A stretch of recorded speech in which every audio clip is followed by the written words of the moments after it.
નમસ્કાર મિત્રો, સ્વાગત છે તમારો એચએનજીયુ સ્ટડી પોઈન્ટ યુટ્યુબ ચેનલના એક નવા વિડીયોમાં. ગુજરાતમાં શિક્ષકોની ભરતી અંગે ખૂબ જ મોટા અને મહત્વના સમાચાર સામે આવી રહ્યા છે. એના વિશેની સંપૂર્ણ ચર્ચા આપણે આજના આ વિડીયોની અંદર કરવાના છીએ. આ ભરતી અંતર્ગત સ્નાતક અને અનુસ્નાતક કરેલા ઉમેદવારોને જે છે એ સીધા શિક્ષક બનવાની તક આપવામાં આવેલી છે. ધોરણ 9 થી 12 ની અંદર આ નવી ભરતીની જાહેરાત કરવામાં આવી છે અને આ નવા નિયમો છે એ જાહેર કરવામાં આવ્યા છે. અત્યાર સુધી કેવું હતું કે જો તમારે ધોરણ 9 થી 12 ની અંદર શિક્ષક બનવું હોય તો તમારે કમ્પલસરી ટાટ પરીક્ષા જે છે એ પાસ કરેલી હોવી જરૂરી હતી. પરંતુ આ વખતે સ્નાતક અને અનુસ્નાતક કરેલા ઉમેદવારો છે એમને પણ સીધા શિક્ષક બનવાની તક આપવામાં આવેલી છે. ધોરણ 9 થી 12 ની અંદર આ નવી ભરતીની જાહેરાત કરવામાં આવી છે.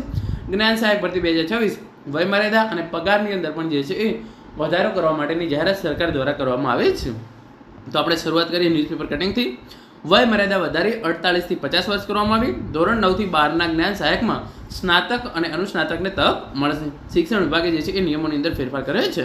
તો સરકારી અને ગ્રાન્ટેડ ધોરણ 9 થી 12 ની જે પણ સ્કૂલો છે એ સ્કૂલોની અંદર શિક્ષકોની ઘટ પૂરી કરવા માટે જે છે એ જ્ઞાન સહાયક યોજના લાગુ કરવામાં આવેલી છે.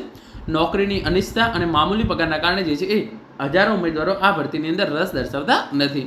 ટૂંક સમયમાં જે છે એ નવી ભરતીની જાહેરાત કરવામાં આવશે અને 30 જુલાઈ સુધીમાં જ્ઞાન સહાયકની ભરતી પૂરી થવાની શક્યતા છે. એટલે કે હવે 2 થી 3 દિવસની અંદર સરકાર દ્વારા ધોરણ 9 થી 12 ની અંદર જે છે એ નવી જ્ઞાન સહાયક ભરતીની જાહેરાત કરવામાં આવશે. અહીંયા આ વખતે જે છે એ તમે જોઈ શકો છો 11 માસનો કરાર રહેશે અને એના પછી જે છે એ એમને તરત છૂટા કરવાના રહેશે. આગળ તમે અહીંયા જોઈ શકો છો ધોરણ 9 થી 12 માં જ્ઞાન સહાયકમાં હવે સ્નાતક અનુસ્નાતક પાસને પણ તક વયમર્યાદા વધારી 48 થી 50 વર્ષ કરવામાં આવી. નિયમોમાં ફેરફાર થયો. મામૂલી પગાર સામે જીવન નિર્વાહનો ખર્ચ વધુ હોવાથી ઉમેદવારો મળતા નથી. આંતરિયાળ વિસ્તારમાં શિક્ષકો મળતા નથી અને કાયમી શિક્ષક રાજા થાય તો જ્ઞાન સહાયકની અન્ય ફાળવણીની અંદર જે છે એ ફાળવણી કરવામાં આવે છે. તો જે જ્ઞાન સહાયક યોજના લાગુ કરવામાં આવી છે એ અંતર્ગત 30 જુલાઈ સુધીમાં જ્ઞાન સહાયકની ભરતી પ્રક્રિયા છે એ પૂરી કરવામાં આવશે. 11 માસના કરાર આધારિત જે છે એ ઘણી બધી શાળાઓની અંદર શિક્ષકો મળતા નથી. જનરલી ટાટ પાસ ઉમેદવારો ન મળે તો માધ્યમિક વિભાગ માટે સ્નાતક અને ઉચ્ચતર વિભાગ માટે અનુસ્નાતક કક્ષાની લાયકાત ધરાવતા ઉમેદવારો પણ લેવામાં આવશે. વધુમાં વયમર્યાદા જે 48 વર્ષ હતી એને જે છે એ 50 વર્ષ કરી દેવામાં આવી છે અને અગાઉ 42 વર્ષ હતી, બાદ 45 વર્ષ કરી, હવે એને જે છે એ લંબાવી અને 50 વર્ષ કરી દેવામાં આવે છે. તો આ પ્રમાણે બે ફેરફાર થયા છે. જો તમે ધોરણ 9 અને 10 ની અંદર શિક્ષક બનવા માંગતા હોય અને તમે ટાટ પરીક્ષા પાસ ના કરેલી હોય અને તમે સ્નાતક કરેલું હોય તો તમે જે છે એ શિક્ષક બની શકો છો. તમે ધોરણ 11, 12 ની અંદર શિક્ષક બનવા માંગતા હોય, ટાટ પરીક્ષા તમે પાસ ના કરેલી હોય પરંતુ તમે જો અનુસ્નાતક કરેલું હોય તો તમે જે છે એ શિક્ષક બની શકો છો.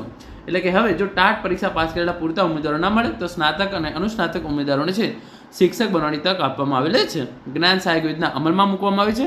પ્રવાસી શિક્ષક યોજના છે એને સંપૂર્ણપણે બંધ કરી દેવામાં આવી છે. કરારનો સમયગાળો 11 માસનો રહેશે. માધ્યમિક માટે 48 વર્ષ, ઉચ્ચતર માધ્યમિક માટે જે છે એ વયમર્યાદા 50 વર્ષ. માધ્યમિક ધોરણ 9 થી 10 ની અંદર વેતન 24,000, ઉચ્ચતર માધ્યમિકની અંદર ₹26,000 અને 15મી મે દરમિયાન ઓનલાઈન હાથ ધરાશે. હવેથી 15મી થી 20 મે દરમિયાન દર વર્ષે જે છે એ જ્ઞાન સહાયકોની ભરતી કરવામાં આવશે. અહીંયા તમે જોઈ શકો છો બંને શ્રેણીની અંદર ઉમેદવારો ન મળે તો માધ્યમિક વિભાગમાં સ્નાતક સાથે બીએડ અને ઉચ્ચતર માધ્યમિક વિભાગમાં અનુસ્નાતક સાથે બીએડ લાયકાત ધરાવતા ઉમેદવારોની પસંદગી કરવામાં આવશે. તો અહીંયા તમારે જે છે એ ધોરણ 9 થી 12 ની અંદર શિક્ષક બનવા માટે બીએડ છે જે એ કમ્પલસરી કરવામાં આવી છે. 11 મહિનાની કરાર આધારિત આ ભરતી રહેશે. કાયમી શિક્ષકોની જે આ ભરતી છે એ છે નહીં. ટાટ પરીક્ષા તમે પાસ ના કરેલી હોય તો પણ તમે જે છે એ શિક્ષક બની શકશો. પરંતુ તમે સ્નાતક પ્લસ બીએડ કરેલું હોય તો જે છે એ ધોરણ 9 થી 10 ની અંદર, અનુસ્નાતક પ્લસ તમે જે છે એ બીએડ કરેલું હોય તો તમે ધોરણ 11, 12 ની અંદર જે છે એ શિક્ષક બની શકો છો. આગળ તમે જોઈ શકો છો ધોરણ 9 થી 12 ની સરકારી ગ્રાન્ટેડ સ્કૂલો માટે નવો ઠરાવ. ટાટ પાસ ન મળે તો યુજી પીજી પાસને પણ જે છે એ તક આપવામાં આવશે. માધ્યમિકમાં ભરતી માટે 48 વર્ષ, ઉચ્ચતર માધ્યમિક માટે 50 વર્ષ કરાય. નવી ભરતી જે છે એ દર વર્ષે મેમાં કરવામાં આવશે. ટૂંક સમયમાં નવી ભરતીની જાહેરાત. જુલાઈ અંત સુધીમાં ભરતી પ્રક્રિયા પૂર્ણ કરવામાં આવશે. ચાલુ શૈક્ષણિક વર્ષમાં ધોરણ 9 થી 12 માં જ્ઞાન સહાયકો લેવા માટે સરકાર દ્વારા ટૂંક સમયમાં જાહેરાત આપવામાં આવશે. ટાટ સેકન્ડરી અને ટાટ હાયર સેકન્ડરી પાસ થયેલા અનેક ઉમેદવારો રાહ જોઈને બેઠા છે. ત્યારે સરકારનું આયોજન 30 જુલાઈ સુધીમાં નવા જ્ઞાન સહાયકો નિમી દેવાનું છે. જોકે સરકારે નવા ઠરાવમાં કોઈ પગાર વધારો કર્યો નથી પરંતુ સમીક્ષા કરવાનું નક્કી કર્યું છે. એટલે કે અત્યારે 26,000 ધોરણ 11-12 માટે અને ₹24,000 માધ્યમિક માટે જે છે એ પગાર રાખે છે. પરંતુ જે છે એ ટૂંક સમયમાં આની સમીક્ષા કરવામાં આવશે અને પગાર વધારવામાં આવશે એમ ઓફિશિયલ પરિપત્રની અંદર જણાવવામાં આવેલું છે. તો મિત્રો આ હતો આજનો આ વિડીયો જેની અંદર આપણે ધોરણ 9 થી 12 ની અંદર શિક્ષક બનવા માટે સ્નાતક પ્લસ બીએડ અને અનુસ્નાતક પ્લસ બીએડ કરેલા ઉમેદવારો જે છે એ ફોર્મ ભરી શકે છે એના વિશેની વાત કરી છે.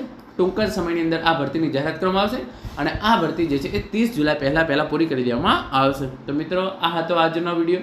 Thank you so much for watching.